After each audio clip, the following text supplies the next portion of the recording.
Hello student, class 12 का business studies का question paper है। 6612 कोड है सेट 2। तो 66 कोड जिनका है, 66 सेट कोई भी हो सकता है, अपने आंसर मैच कर सकते हैं, मोस्टली क्वेश्चन सेम है। तो बिजनेस स्टडीज़ का ये आपका क्वेश्चन पेपर है। एग्ज़ाम कैसा गया कमेंट करना।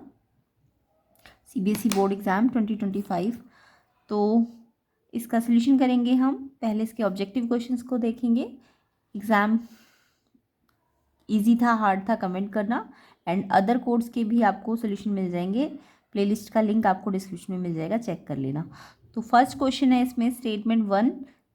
मोटिवेशन एक कॉम्प्लेक्स प्रोसेस है जिसमें इंडिविजुअल हेट्रोजीनियस होते हैं एक्सपेक्टेशन के अकॉर्डिंग परसेप्शन और रिएक्शंस। यस, कॉम्प्लेक्स प्रोसेस है, सही है ये, क्योंकि सबकी एक्सपेक्टेशन अलग है, परसेप्शंस अलग है, रिएक्शंस अलग है। तो यानी कि बिल्कुल ठीक स्टेटमेंट है ये। नेक्स्ट देखो, मोटिवेशन आइदर पॉजिटिव और नेगेटिव। मोटिवेशन दोनों टाइप का होता है, पॉजिटिव नेगेटिव। यस, ये भी बिल्कुल ठीक है। तो आपका फर्स्ट क्वेश्चन जो है इसमें फर्स्ट वाला स्टेटमेंट भी ठीक है, सेकंड वाला भी ठीक है, तो दोनों ठीक है। सी ऑप्शन वाला जो ऑप्शन है वो ठीक है। तो सी में देखो दोनों ही ट्रू है ना, स्टेटमेंट 1 और 2 ट्रू है। तो यानी फर्स्ट का आंसर सी ऑप्शन हो जाएगा।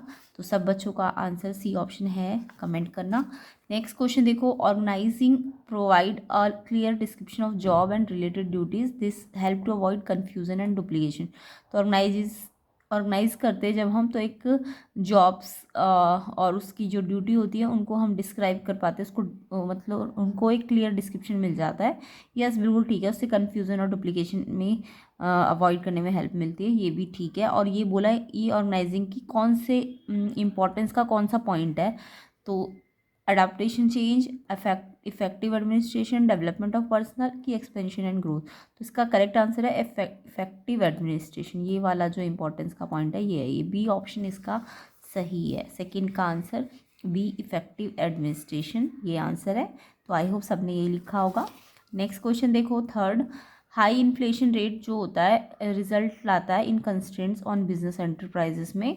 एंड इससे क्या होता है, क्योंकि इससे बहुत ज़्यादा कॉस्ट है बिज़नेस की वो इंक्रीज़ हो जाती है, जैसे रॉ मटेरियल महंगा हो जाता है ना, एंड जो वेजेस सैलरी दी जाती है एम्प्लॉयज़ को वो भी ज़्यादा कॉस्टली हो जाती है। तो हाई इन्फ्लेशन से ये नुकसान हो जाता है। तो इसके बाद the dimension of business environment refer to above. तो यहाँ पे जो है कौन सा इन्वायरमेंट का पता चल रहा है, तो देखो ये हमारे सराउंडिंग से रिलेटेड है ना, सराउंडिंग नहीं सॉरी सैलरी से रिलेटेड है। सैलरी है ना, यानी कि इनकम से रिलेटेड है एक तरह से। तो ये इकोनॉमिकल इन्वायरमेंट है। कौन सा इन्वायरमेंट है, इकोनॉमिकल। तो डी ऑप्शन इसका करेक्ट आंसर है। थर्ड का answer D option, economic environment, क्योंकि जो भी चीज़ सैलरी या अर्निंग से रिलेटेड होती है वो इकोनॉमिक होती है, तो इकोनॉमिक इन्वायरमेंट है। ठीक है, नेक्स्ट क्वेश्चन देखो, क्वेश्चन नंबर 4। आई होप सबके आंसर ठीक होंगे, कमेंट करना ज़रूर। Fourth question, in an informal organisation authority arises out of. एक इनफॉर्मल ऑर्गेनाइजेशन में अथॉरिटी अराइज होती है किस चीज़ की, virtue of position, management, company rule and policy, scalar chain की पर्सनल क्वालिटी। तो यहाँ पे पर्सनल क्वालिटी आएगा। फोर्थ का आंसर आपका डी ऑप्शन हो जाएगा, पर्सनल क्वालिटी। नेक्स्ट क्वेश्चन देखते हैं। नेक्स्ट क्वेश्चन है, which of the following statement correct about personal selling. Personal selling के लिए कौन सी करेक्ट स्टेटमेंट है। ये एक इम्पर्सनल फॉर्म है कम्युनिकेशन का, नहीं इम्पर्सनल नहीं है, ये पर्सनल है, तो इम्पर्सनल कैसे हो सकता है। Personal selling does not allow a sales person to develop personal relationship. ये अलाउ नहीं करती, पर्सनल सेलिंग करती है ना, ये तो गलत है। इन्होंने करेक्ट वाली पूछी, यानी तीन तो इनकरेक्ट होनी चाहिए ना, तो ये भी इनकरेक्ट है, ये भी इनकरेक्ट है। नेक्स्ट देखो, पर्सनल सेलिंग्स में ओरल प्रेजेंटेशन होती है, मैसेज किस फॉर्म में, कन्वर्सेशन फॉर्म में। यस, हम पर्सनल सेलिंग जब करते तो एक से दूसरे को कस्टमर को पर्सनल कन्वर्सेशन के थ्रू होती है, तो ये बिल्कुल ठीक है। और डी वाला भी इनकरेक्ट ही है, इसमें शॉर्ट टर्म इंसेंटिव ये गलत लिखा है यहाँ पे।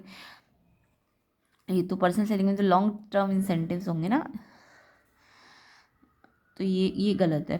तो सही वाला पूछा है क्वेश्चन में, तो ये सी ऑप्शन वाला ठीक है। तो सी ऑप्शन करेक्ट आंसर है क्वेश्चन 5 का।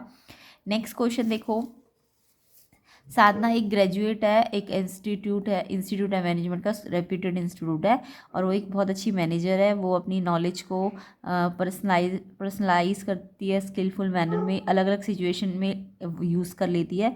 तो इससे मैनेजमेंट की कौन सी नेचर का पता चलता है, तो देखो वो बहुत क्रिएटिव यानी स्किल बढ़ाती है अपनी, है ना, पर्सनलाइज करती है। तो इससे मैनेजमेंट एज एन आर्ट वाला जो नेचर है वो पता चलता है।